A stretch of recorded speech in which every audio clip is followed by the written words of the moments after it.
Yo, Sanjay Uchiha here, people, and bringing you my review for Dragon Ball Super Episode 93. And boy, do I just gotta say, like, this episode was really fun to watch, honestly. Like everything Dragon Ball Super, there were problems I personally found with the episode, but it was absolutely fun to watch. And at the core of it, I think that's what Dragon Ball as a franchise aims to do.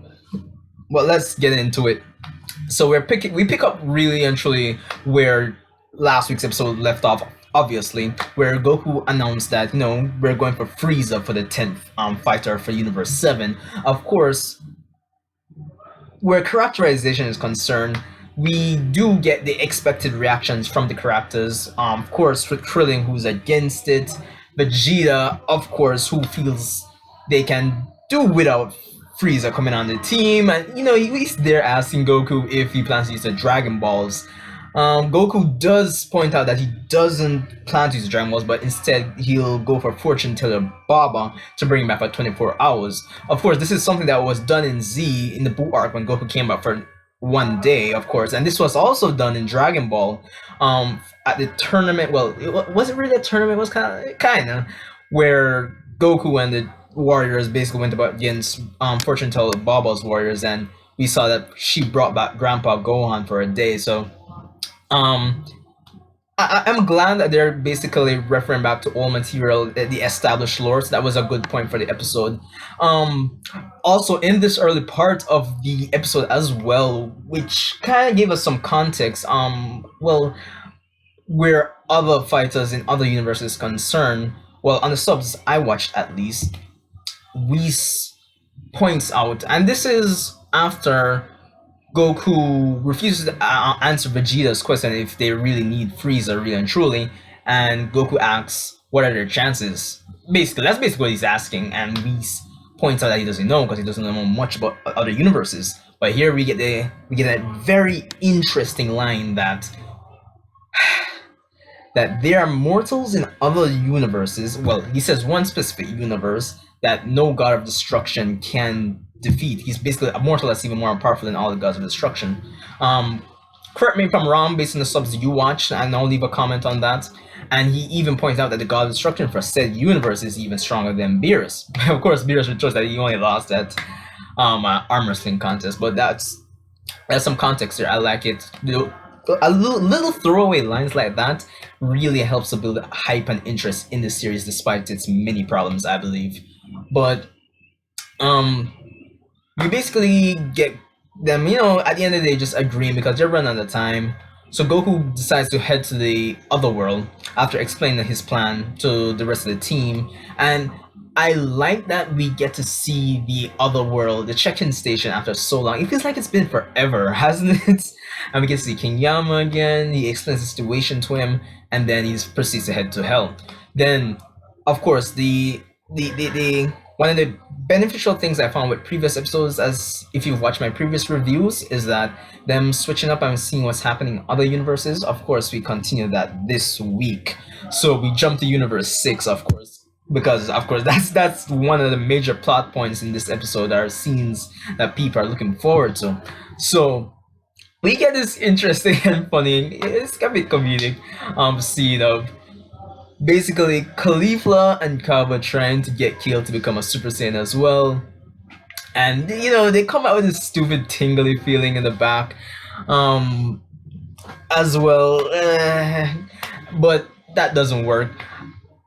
All in all, it's a very, I wouldn't say over the top, not over the top funny, but it was pretty, it was kind of funny seeing them kind of bickering to trying to explain how to transform to a Super Saiyan to kill. Of course, the tingly feeling doesn't work. And then what I kind of liked is that Khalifa, through her lines, that she says that the tingly feeling basically isn't the only way to transform to a Super Saiyan. So basically, they're kind of giving acknowledgement that they're to the fact that you can still use anger, and I like that because as you all know, that's what most of us as Dragon Ball Z fans are used to: anger or intense emotions, triggering the transformation. So we get Khalifa and Kawa trying to insult her, and eventually, like, because of some things Kava said, like she's worthless, she's not a good Saiyan, and eventually like she's starting to cry, and it was kind of funny because she really seems like it was kind of throwing me off because like her facial expression seemed kind of fierce, but like her voice and her mannerisms just like like what? It's like total contrast. But the total contrast was what came next.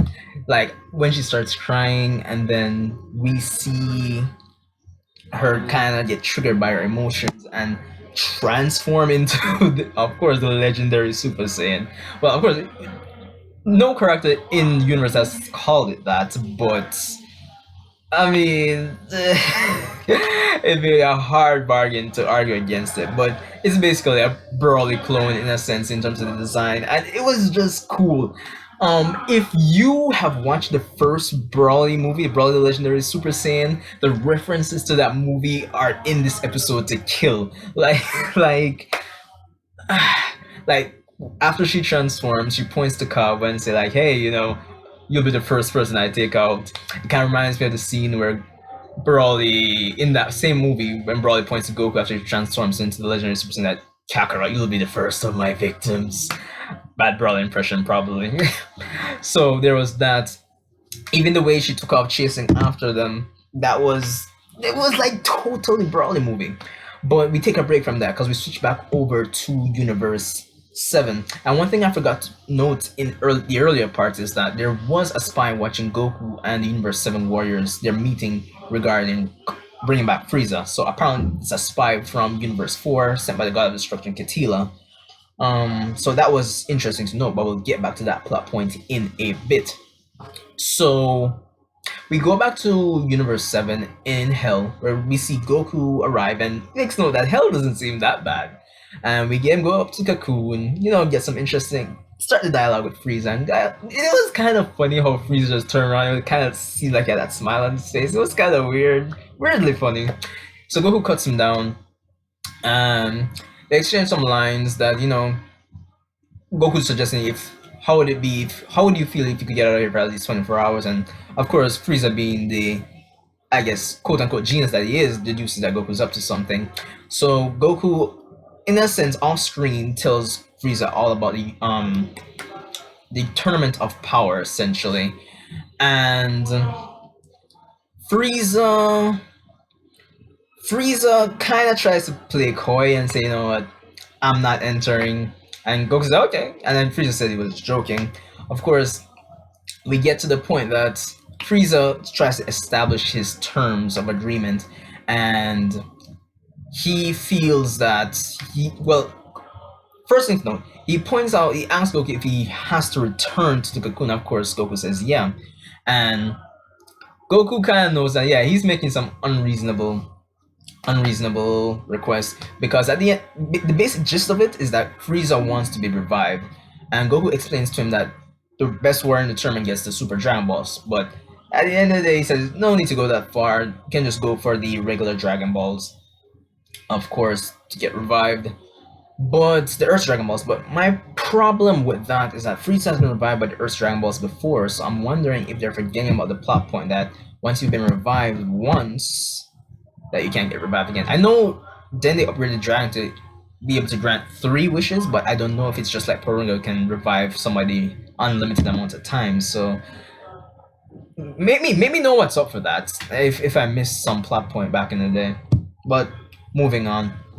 But it's interesting to know. It makes me wonder what's the future of this guy. What's the future of Frieza? Because I kind of get the impression that he does make note that he wanted to fight Goku again. So is it that we're seeing the beginning of Frieza transitioning to become an anti-hero? Because it would be. And he was once something that's interesting. He does know that he can get much stronger still. So, and he uses this to his advantage against Goku, because you know Goku loves to fight strong guys. So, and Goku makes note of this, and I love that they make note of this. That was cool. Of course, we go back to Universe 6 where we see, you know, Broly, Kale, sorry, basically chasing niggas down. It just really reminded me of the Broly movie. Like, you've got to see this for yourself, people. And eventually we got her, going up against Kaba. Kaba goes Super Saiyan, tries to go up against her, calm her down. Of course, we see that she's really dominating Kaba here, really more powerful. She even has the chest explode, like, trust me, you gotta see this. But of course, we have Khalifa going to Super Saiyan, try to help out. And it was funny because Kaba's running for his life and Khalifa's just there being impressed. So eventually we have a scene of basically Kale getting ready to finish Kaba off with an energy blast, and then like Khalifa just flies in, deflects it. Well, goes Super Saiyan, apparently Super Saiyan 2, and deflects it. And like that was the next problem in the episode. Like there was no in-universe character at the time. It would have had to been those three characters there, either Kale, Khalifa, or Kaba. Make note of it, but nobody mentioned or said anything regarding Khalifa's transformation, because we clearly see that she rushes in and she powers up and then gains the electricity that helps to distinguish as Super Saiyan 2, and we even see her hair spike up, so it's obviously Super Saiyan 2. And it's clear not even like grade 2 or 3 like the muscular forms of Vegeta or Trunks used against Cell. It's not like that. It's I mean, it's not confirmed, but it's obviously Super Saiyan 2. Like it's really hard to argue against. So that was like the Super Saiyan bargain still continues. Um of course, I did do a video with that Saiyan guy regarding the Universe 6 Saiyans. I'll link that at the end of the video, so you can check that out regarding like trying to make arguments for them achieving Super Saiyan so easy. But yeah, we kind of discussed, so check that out. But let's just wrap this up here. So after saving Kaba, like Khalifa, because apparently Kale thought that Kaba and Khalifa were like kind of getting together in a relationship, kind of, and Khalifa mentions that she never fall for Kaba, which is unfortunate. But yeah, um, and this apparently calms her down. So I don't know if they're starting to give some subtle hints of like a potential either love triangle or even crazier, like some lesbian relationship. I don't know.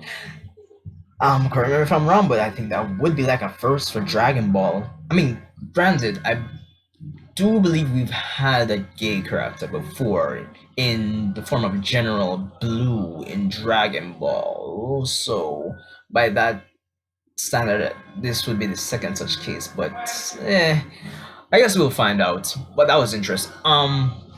One thing, the art in this episode, the art itself in this episode was generally okay, but like for some of the scenes with Kale, it was fun to watch, but the art was kind of off for me, kind of wonky in a lot of parts. So there was that. The animation, it was pretty fluid. I can't complain. We had some great shots, especially of Khalifa. Khalifa. Yeah, so there was that. At the end of the day, um, two things to cap this off is that Freeza agrees to join the tournament. Of course, he hears that he can't kill, so it's gonna go around that. But and Katila himself plans to apparently take out Beerus and Universe 7. So all in all, I think it was a fun and entertaining episode to say the least. Let me know what you thought. Of course, the Super Saiyan bargain sale, it's ridiculous. Like at the end of the day, I'm saying arguments can be made for it, but just like most of you guys out there, like I feel like it's kind of iffy. But yeah, but that's all for this one. Check out my video on the Universe 6 Saiyans. As I mentioned, I'll have it here. Rate, comment, subscribe. Let me know what you thought about the episode. As I said, are you hyped? And I'll see you in the next one.